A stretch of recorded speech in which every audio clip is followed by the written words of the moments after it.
Yeah, welcome in the audience to Conversations. A pleasure to welcome to the program our guest Daniel Yalisove. He's Ph.D. and he's a professor of psychology emeritus at our John Jay College of Criminal Justice here in Manhattan, and he's a person who's very, very interested in addiction. He's had a particular focus on addiction as a problem within our society.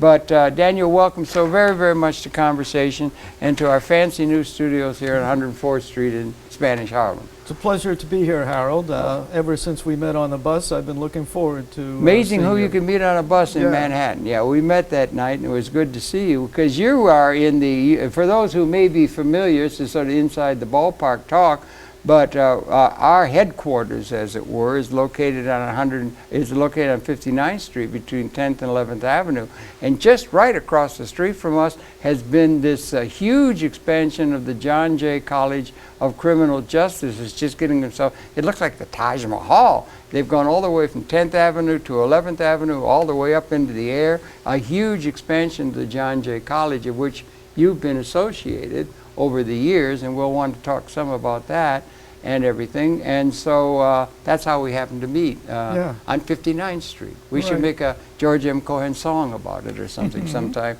when we've had a couple beers together. Okay, let's do that. But in any case, share your own background, please. Sure. You know, born and raised, that kind of thing. Okay, I was born and raised in Wilmington, Delaware, and went to college in Minnesota, Carleton College. Oh, yeah. Studied psychology there, and was interested in becoming a psychologist, and came to New York for grad school at NYU. Was the family there in Minnesota, or were they here? Or No. My family's from Wilmington, Delaware. Oh, Wilmington, yeah. And some of my family still lives there now. Okay, were they academically inclined? Was it middle class? Was it a family, intellectually encouraging family setting, or? Yeah, I would say so. My dad was a dentist. My mom was a college graduate, which was rare in those days. Yeah. And what was she in? What field? Do you know? Or? Well, she was in the commercial accounting area. Okay, yeah. Well, God bless her coming up that line. Yeah, okay. And then, and Carleton College is part of the University of Minnesota? No, it's not. It's a private school? It's a private school in Northfield, Minnesota. Okay.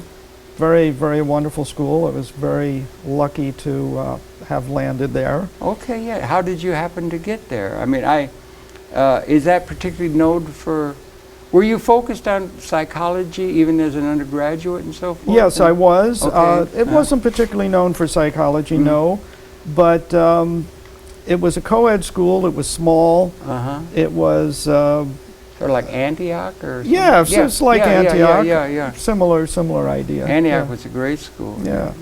Okay, and you were interested in psychology, and you always interested in psychology. So I came to New York, went to NYU in the graduate program, and after the graduate program, I enrolled in the psychoanalytic program there.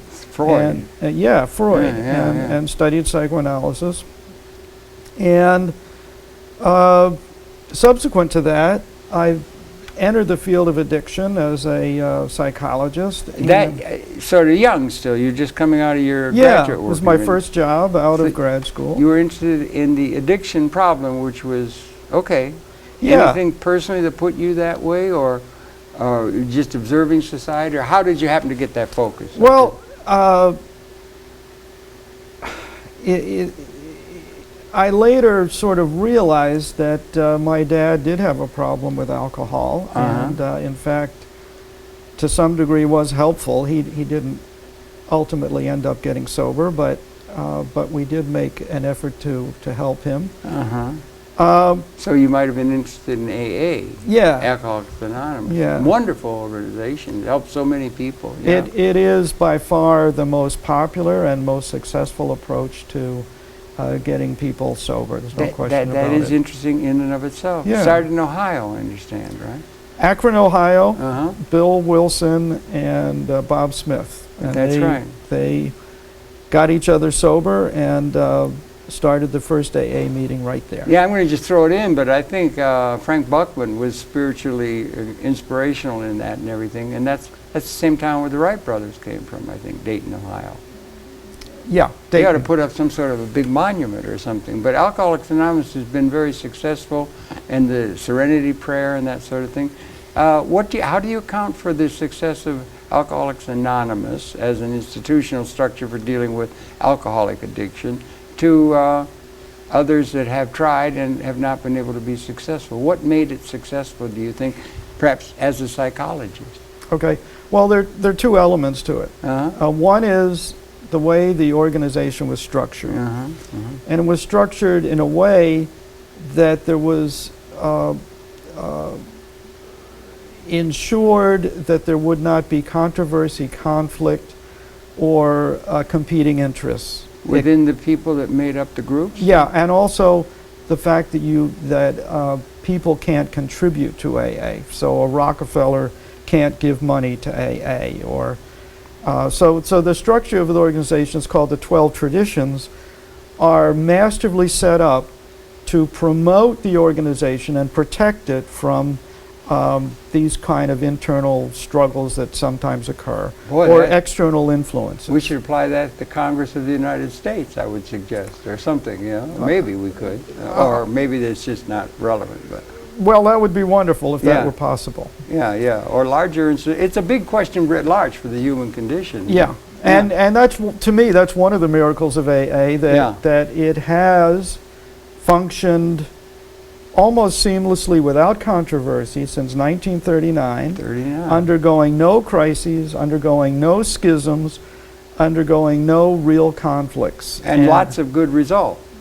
And well over 2 million members currently.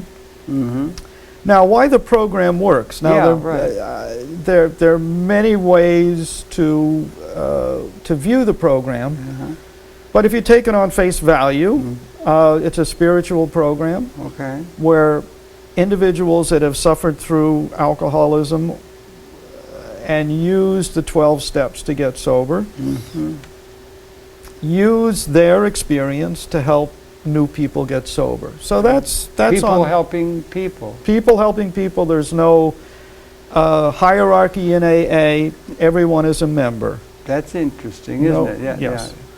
And that runs counter to society writ large, doesn't it? Which seems to be all organized on hierarchical principles. It seems to me. I may be wrong, but corporate, military. Sure. You know. Okay. Yeah. Political, for that matter. Yeah, and the other element that's very important is that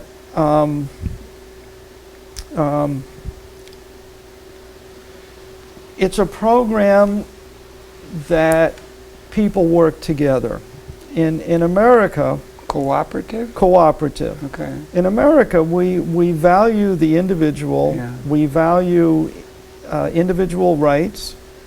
We value a man's capacity to solve his own problems. You know, this tough guy or woman now with women's liberation. And on the contrary, AA has the focus of holding hands together. Okay. We help each other. Alone, we can't do it, but together we can. That does run against a lot of the popular culture or structure of our society here, and then it also has implications around the world, perhaps, or not. I'm not sure if they hold. I couldn't say, but it does also, if I may, Daniel, it does have also. It's not only alcoholism, but they got a 12-step program for people who eat too much asparagus, or any kind of addiction, or any kind of a thing. A 12-step program has become just a universal term for anyone to get out of a bad habit in a successful way. You know, they have often comics make jokes about it and so forth, but you know what I mean? It has more application than just alcohol. Clearly, with alcohol, it's had the greatest success. And Narcotics Anonymous is a 12-step program for people that have been addicted to heroin, and that's had good success too. Yes, I suppose that because it's been so successful, there are these imitators, and it is made fun of to some degree now, which I guess proves that it has made it. Yeah, that's right. That's right. Anything is to target for a joke too. I mean, Yeah. it's done on the comic level, but it's because it's been so successful. And it is like you're involved in addiction concerns in that, and you take example from the 12-step program, which is just all over the place now. Yeah. My role for the last 20 years has been teaching students about addiction and teaching those students interested to become substance abuse counselors. And the main thing that I have had as my mission is to know what the research says, Right.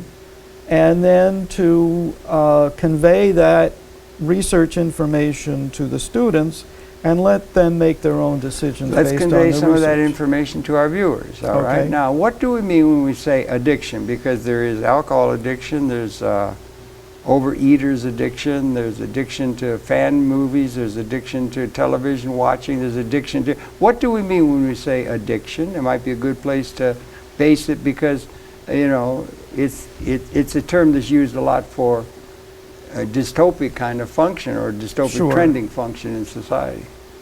Basically, we're talking about a behavior that the person can no longer comfortably control.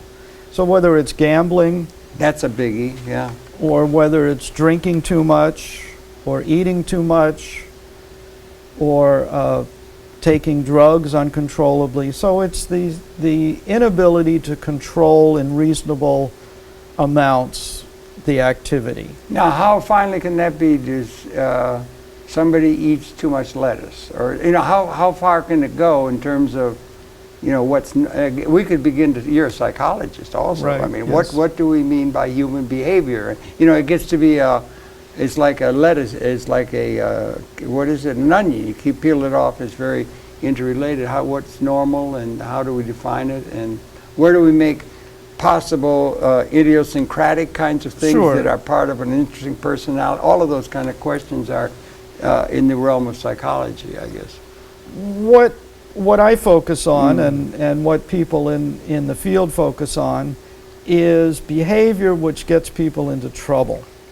And That begins to get into criminal justice. it can. Yeah. That's one aspect, but it could be medical trouble, it could be social trouble, it could be trouble Personal at work. trouble, yeah. So when the addictive behavior starts interfering in life or interfering with your health or other things, seriously impeding your life, that's when we're concerned about the behavior, and that's what we begin to use the diagnosis substance use disorder. Okay, I used to have trouble. I was drafted. I'm younger now. I was just at the age of the Korean War. I got drafted in the United States Army, and I'm almost pathologically anti-authoritarian in my personality. That's the way I was raised. I'm sorry like that and everything. I just like everybody. And I used to try and explain to the sergeants that as a buck private, like Bud Abbott or Lou Costello, look, Sergeant, can't we do things more democratically? And they didn't want to hear it because Sure. the structure was essentially authoritarian, and they didn't want to hear anything anything personal. We don't care what you think, just do what you're told. And I'm afraid that attitude is set up all too often within our institutional structure itself. So anything that is, you know, anybody who's going to raise questions about let's do things in a different way, or raise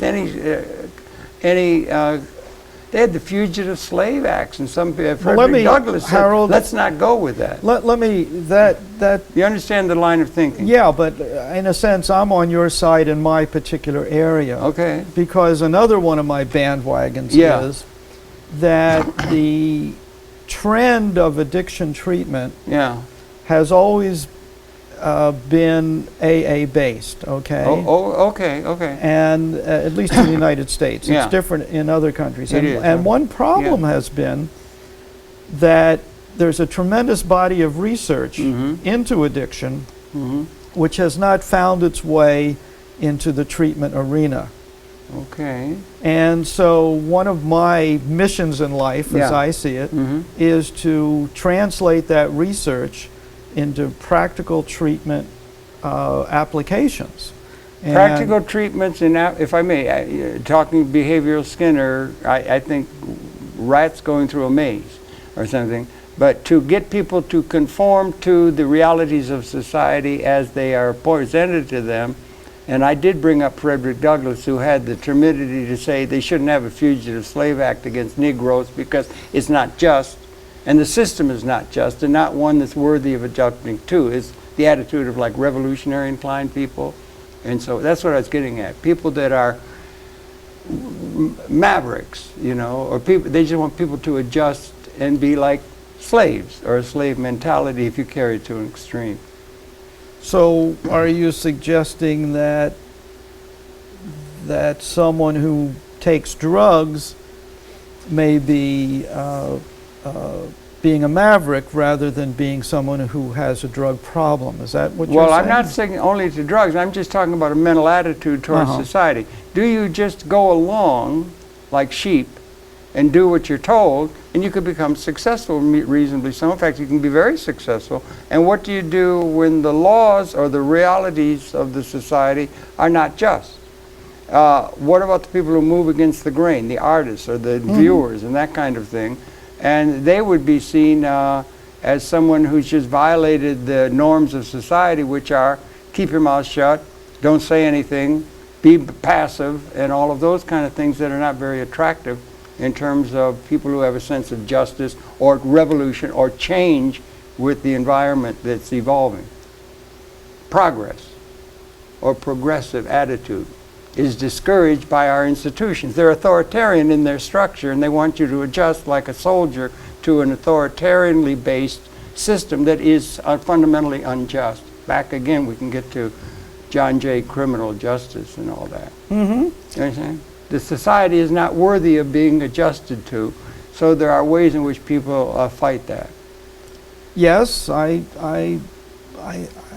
case can be made for that, and some of these individuals have been very instrumental in helping us along. A lot of times they've been thrown into jail and the key thrown away, and they've been called all kinds of things, like Robin Hood was not well liked by the sheriff of Nottingham, and there's Jesus and a lot of other people who provide, you know, examples of why don't we have something elementally just, and always been a few people who rule over the mass who are like serfs in a feudal estate.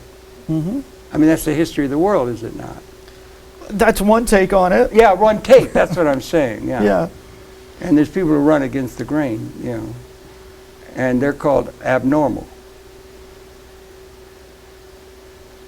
And you do not, if you're abnormal or running against the grain, as our great poets tend to be, and our wisdom school people, you tend not to be treated by authority figures like Pontius Pilate, or others of our authority figures who have been upset by people who are questioning this system itself writ large. That's all I'm saying, in a sense. Okay. You know? So now the addiction in terms of drugs is another thing.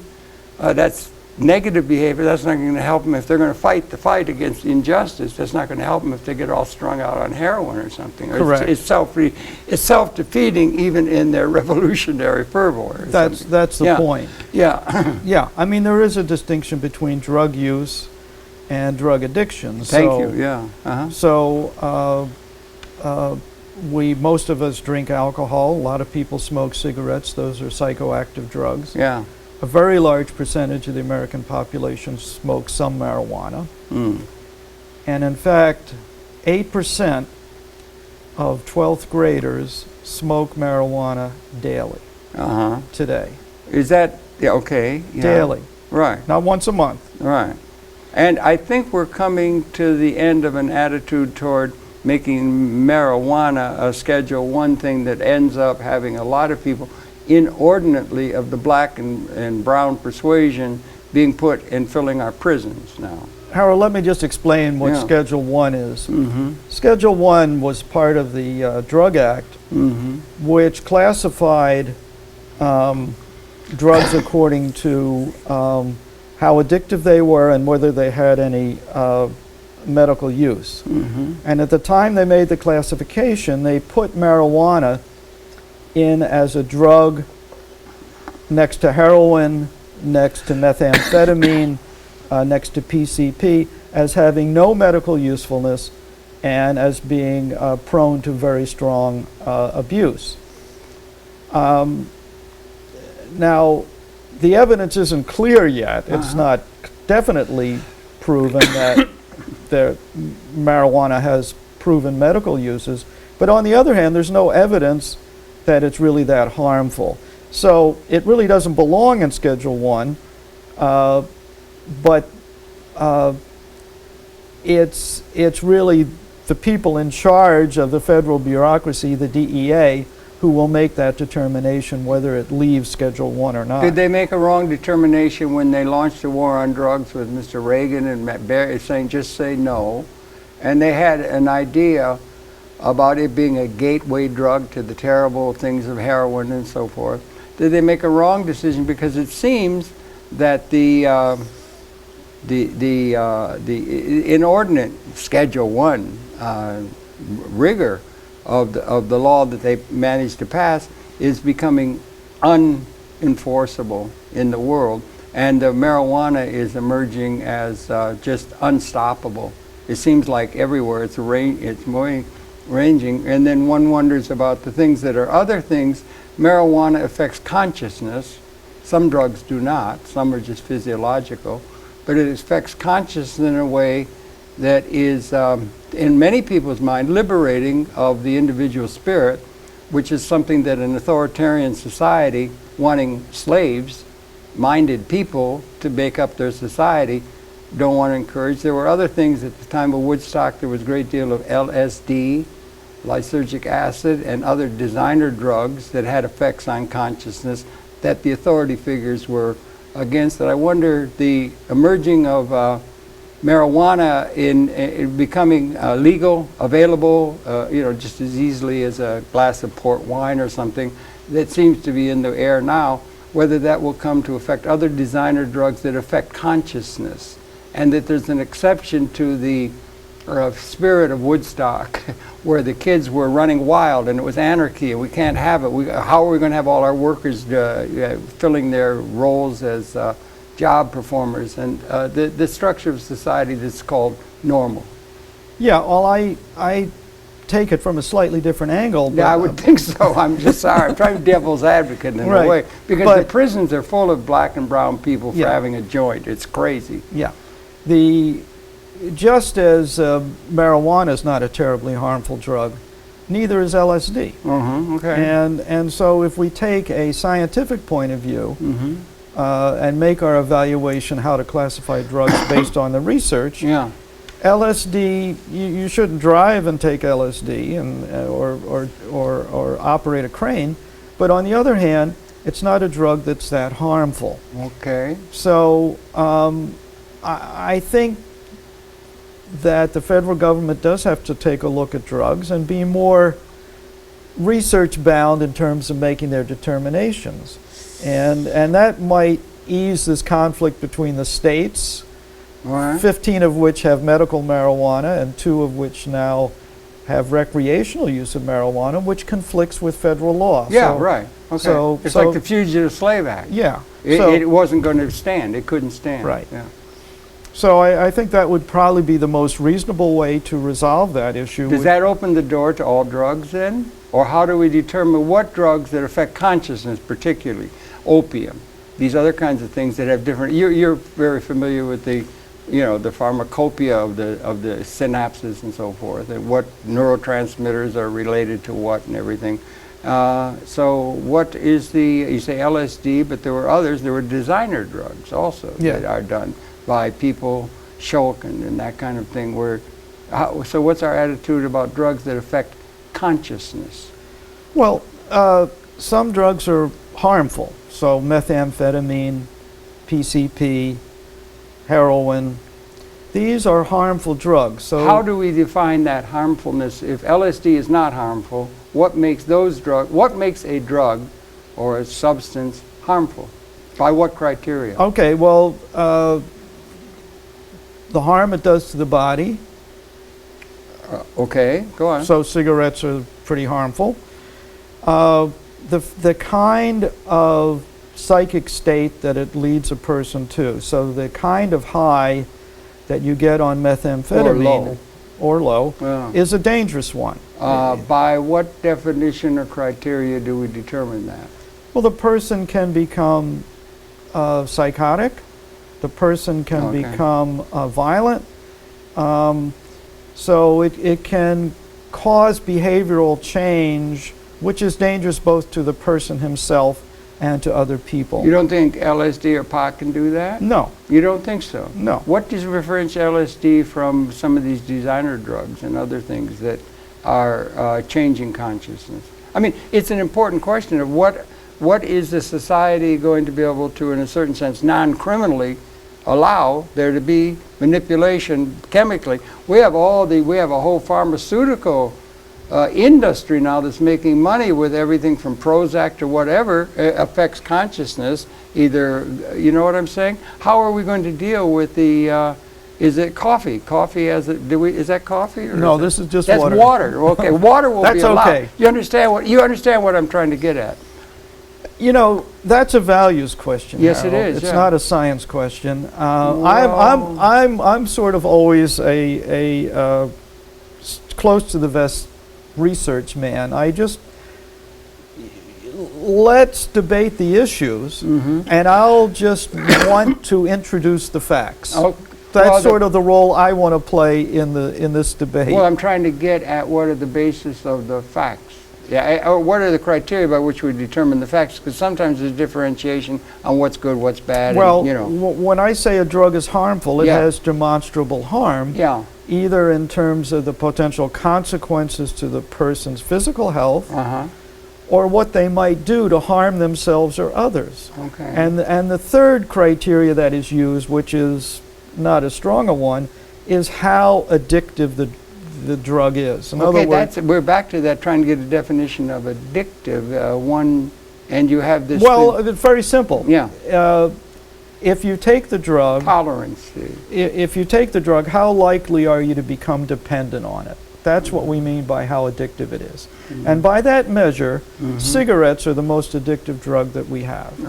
Okay. Yeah. Okay. Yeah. Cocaine, heroin are also up there. And they've got modeling of these kind of things and charts and everything to give a reading on that addictiveness. Is there such a thing as an addictive personality?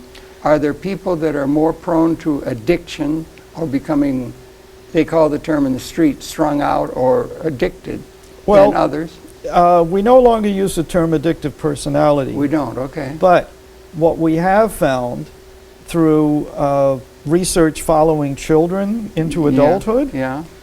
that the biggest risk factor for becoming addicted to drugs is what we call externalizing behavior. Externalizing behavior. Go ahead, please This explain very simply that kids who do not behave themselves at home or in school, they're disobedient, they're aggressive, they don't have any social skills, and these kids as early as 3 years old, if they demonstrate this behavior, they are the most likely candidates for developing either alcoholism, substance abuse, delinquency, or other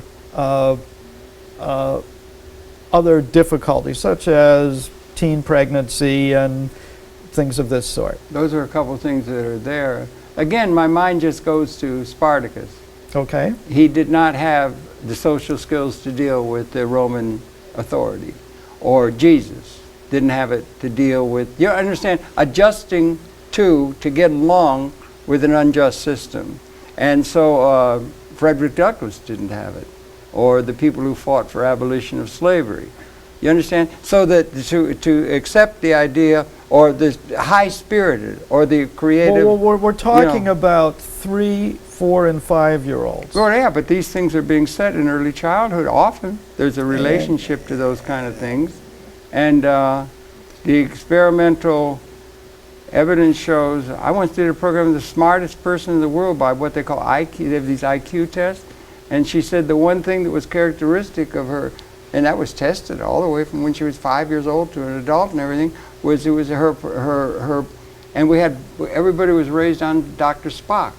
And Dr. Spock was very permissive. They were not structured situations where the thing is to conform to authority, which is the main reason that our institutions exist in the many. And the people who run against that are called, they're going to have be less likely to be able to get along, except every once in a while somebody breaks through with something major.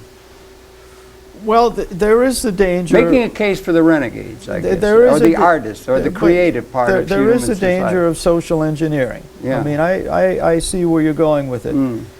But on the other hand, if you look at the real lives of these children and their parents, you see that they desperately need help in learning how to grow up and take care of themselves.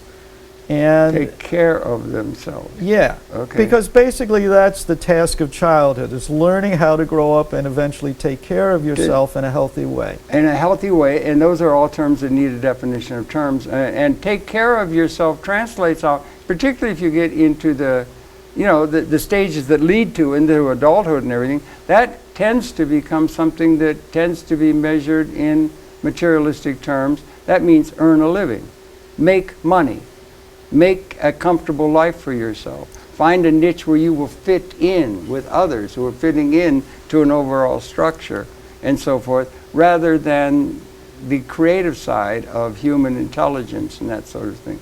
It seems to me. I'm making a case for the fact that I'm trying to understand. Just being able to conform to the rigors of a society, particularly if the parameters of the society are not adequate to allow for the maximum expression of the liberation of the human spirit in a creative way, if they're oppressive. When you were living under the Nazi regime and you said Heil, Heil, Heil and went along with that, that was called reasonable behavior. You see what I'm saying?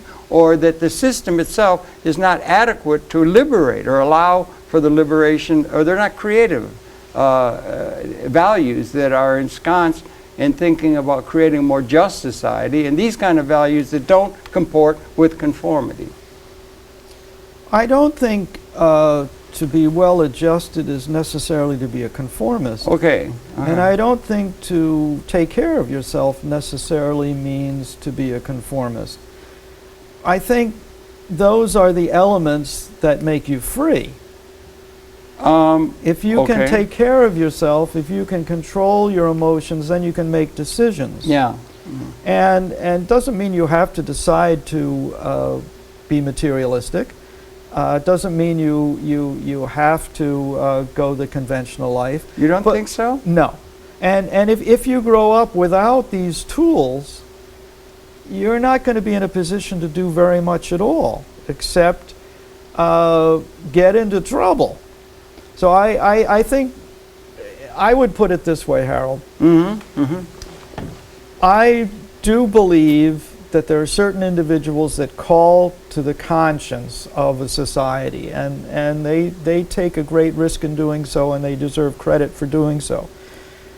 But there's also a large number of people that have, unless they develop these strengths, they go amok, they run amok. And so whether it's drug addiction or whether it's criminal activity or whether it's some other destructive or self-destructive behavior, I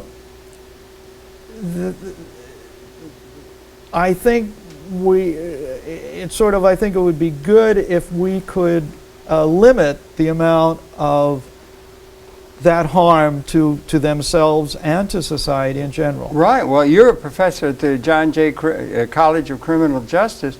Well, I would ask about that a little bit, but that's a huge mega building that you've done now, so that must be societal responsibility somewhere. Says, boy, we better start building a system where we're going to deal with criminal justice, because it looks like we're going to have an expansion of a state that is going to have to deal with a lot of criminal behavior, and criminal behavior is antisocial behavior.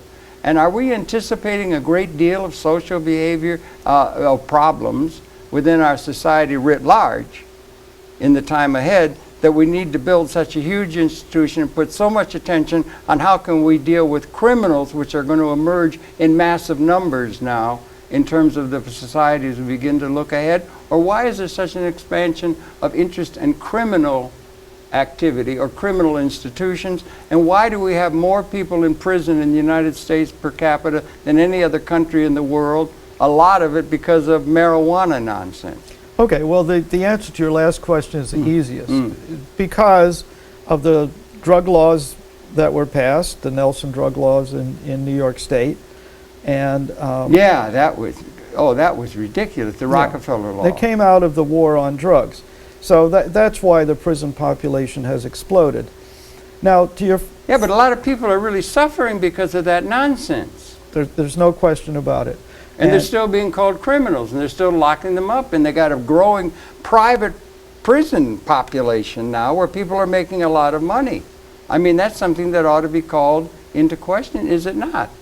It is being called into question. Is it being called into successfully, or with the right criteria, or with the right understanding? Well, I mean, in a sense, that's one of the missions of John Jay College. Okay, please, which is to provide research, provide analysis, provide judicious and careful reasoned arguments to reform the criminal justice system such that injustice, ethics are more carefully considered, where the effects of being imprisoned and can be studied, and so more humane treatment can occur, and where more efficient and appropriate ways of dealing with people that are lawbreakers can be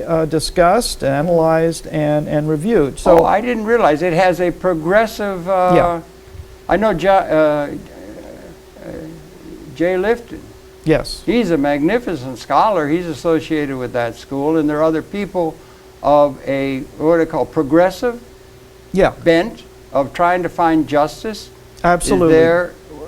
Why don't they call it the John Jay College of Justice rather than the College of Criminal Justice? Well, why don't they call it? Why don't they have a thing that deals with getting some money to people that are poor, so they won't have to be driven to crime? John Valjean, you know, that kind of thing. For a piece of bread, you're going to be, you know, all these kind of questions. Well, why criminal justice? John Jay runs the gamut of programs. So there is a police program, but there's also a program for prisoner release. And there is a program to help educate prisoners, help them get college degrees. So we run the spectrum of the issues that are involved in criminal justice. And Harold, maybe if I just emphasize the title slightly different, you'll get my take on it. Fine, that's what we should get. I'm sorry, I get off. That's okay. John Jay College of Criminal Justice. Yeah.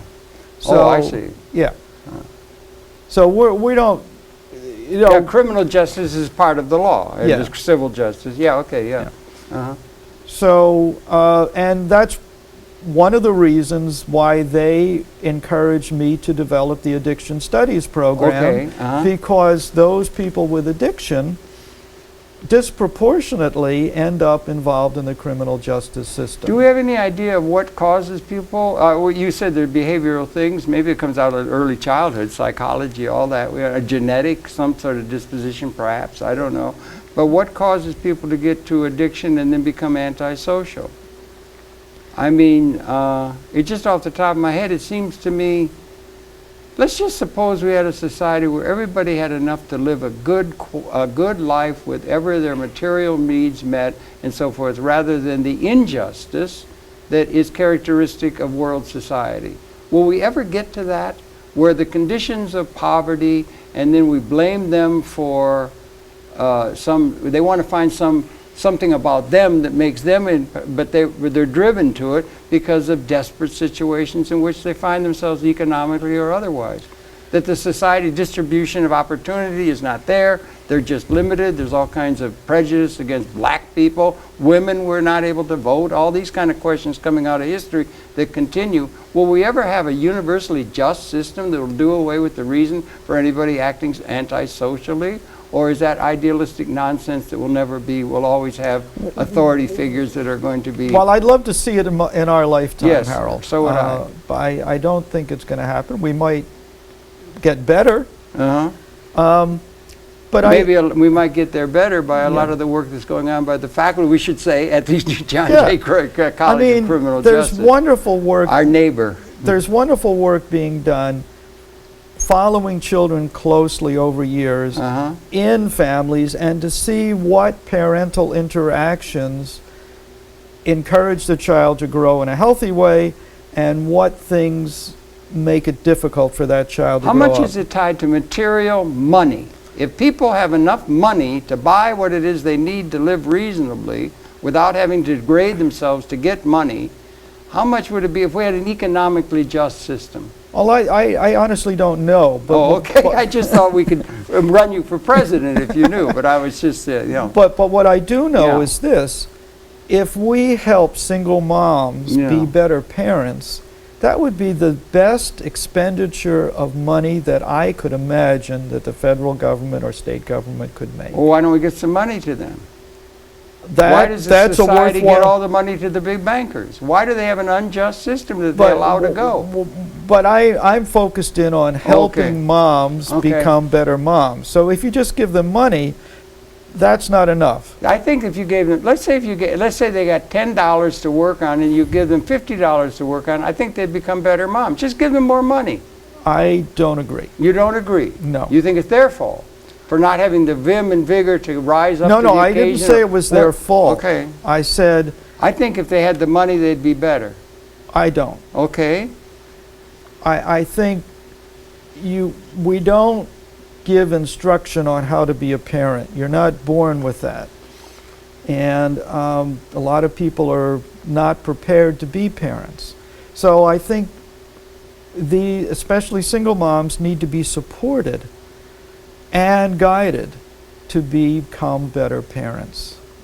Well, that's putting an awful onus on them, and also what about the men, the boy child, and that sort of thing. And why is there so much stop and frisk and all that kind of thing going on in the communities of our black and brown, racist-oriented, stopping people on the street and treating them and locking them up in prisons? Why is there so much racism being allowed to be manifest by our police and criminal system? If I may. That is sort of beyond my area of expertise. But that is the case. The prisons are full of black and brown people. Yes, disproportionately. Yeah, no and question. they don't bother stopping a white man or try to catch a cab if you're black, you know. So, I'm sorry.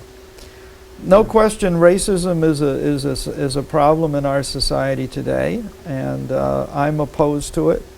But I do my part in trying to help people understand addiction better, and especially what the truth is about addiction. Yeah, and we ought to make note. The books, if you fellas in the booth, if you can come in once in a while, let them see the book here, Introduction to Alcohol Research, Implications for Treatment, Prevention, and Policy, and that's by our author, and Developing Clinical Skills for Substance Abuse Counseling. That is a big issue, and you've written majorly on that, and congratulations on the work. Thank you. Yeah, yeah. And I'm finishing up basically the revision for the alcohol research book. It's going to include all drugs, and it's going to include all the latest research. Do you think you're going to get any flack, if that's the term, a street term, for your saying that LSD is not a dangerous drug?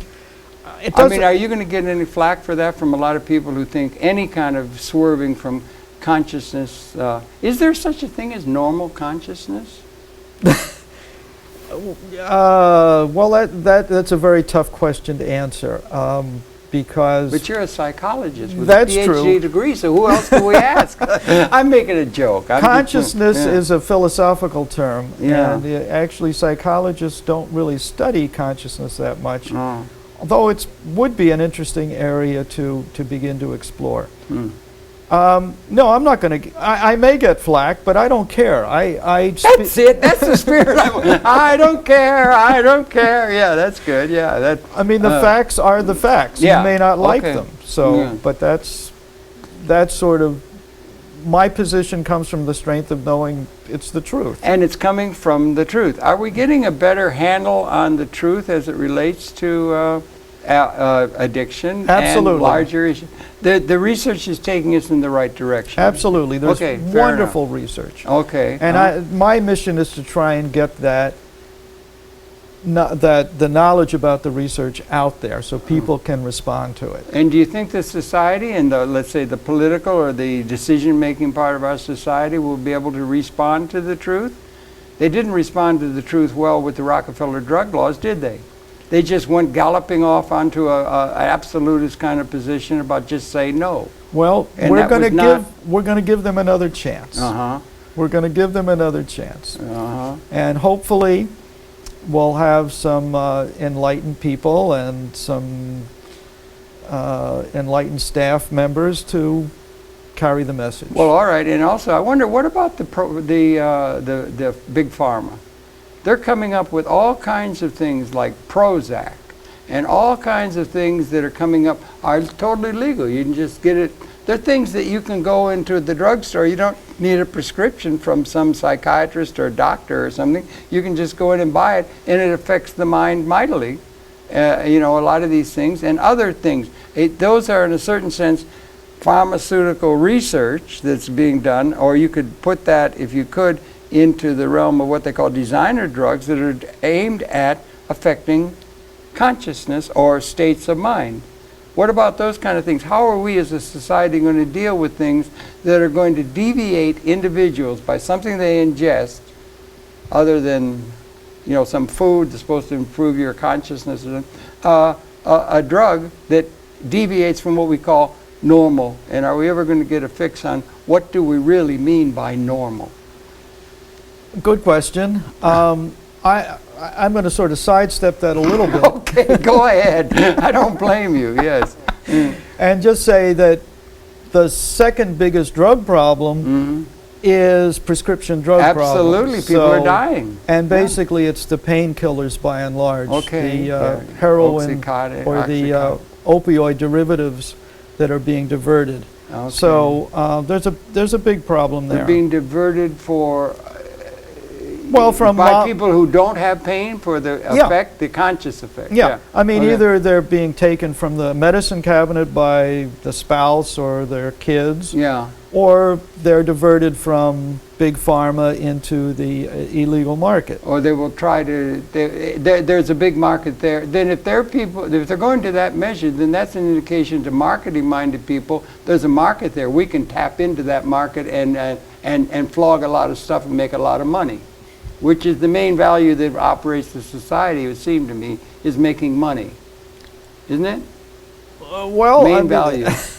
I'm not going to speak to those sort of overarching issues about contemporary America. I mean, I have my own personal opinion, but it's not an area of expertise, so I'm not going to... But big pharma is something, or over-the-counter or prescription drug problems is a major part of the overall area that you're interested in. Absolutely. And it is a big problem. It is growing, a big problem. Isn't it? Yeah. And it's sort of an under-the-radar problem because there's so much focus on illegal drugs, and so it's very much under the radar. So it is a problem that needs to be addressed more. Is that because there's such power in the profits of the big pharma to influence the Congress and to buy votes, and the congressmen are spending all their time trying to raise money from, they're not going to raise money from the people in Harlem or people that don't have money. They're going to raise it from people who are making a lot of money,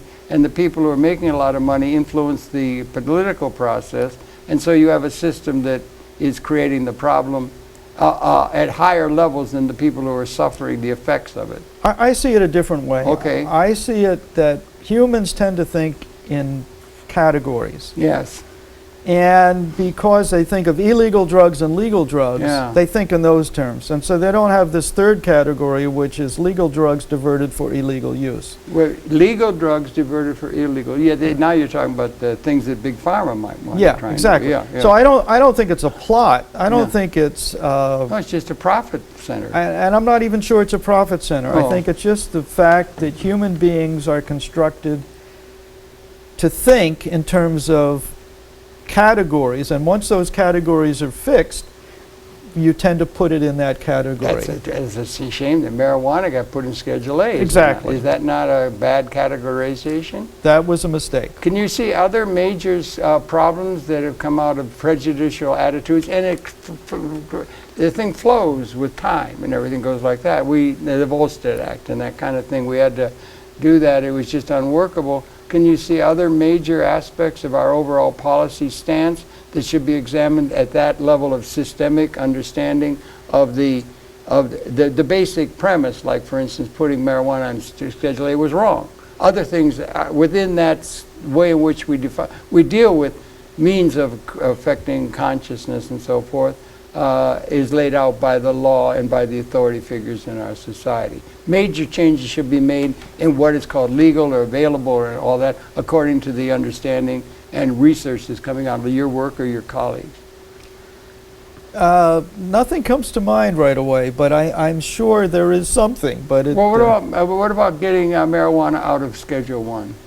As sure. Something? Isn't that something that whether they want to or not, or whether there's some absolutist idea of what's normal, or what shouldn't be allowed, or what demons are going to be let loose if people are allowed to be sort of free to feel senses that they shouldn't feel, or whatever the prejudice is about marijuana. Shouldn't that be changed?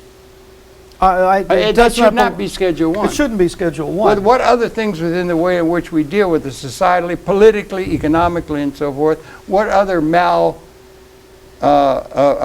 appropriation of attention and proscription and prescription and imprisonment and that kind of thing should be done, that the scheduling of the drugs by our society, psychologists and scholars and political and big pharma and so what other changes should there be from what we've inherited out of this history other than taking marijuana, and would you think also LSD off Schedule 1 or wherever they've placed it inappropriately with lack of good understanding that was characteristic of a historical period that we're moving beyond? I'm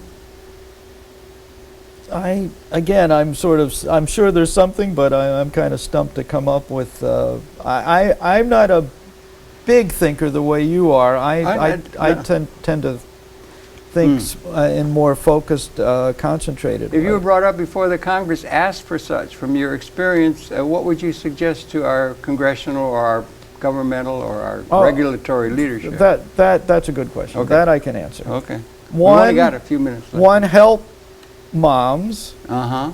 Help moms be better parents and dads be better parents. Mm-hmm. Provide more money for treatment for addiction. Okay. Create prevention programs that have a scientific basis. Okay, that's a biggie.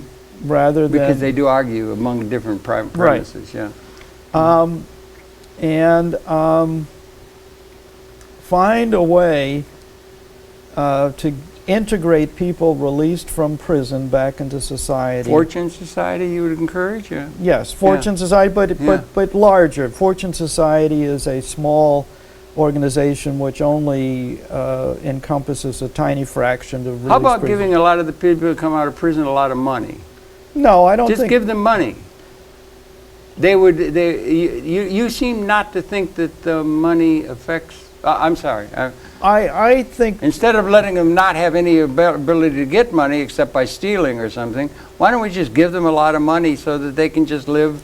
Well, I think giving them some money and giving them some support. What about giving them some retribution for having been putting them in prison under the absurd notion of putting marijuana 1 on Schedule 1?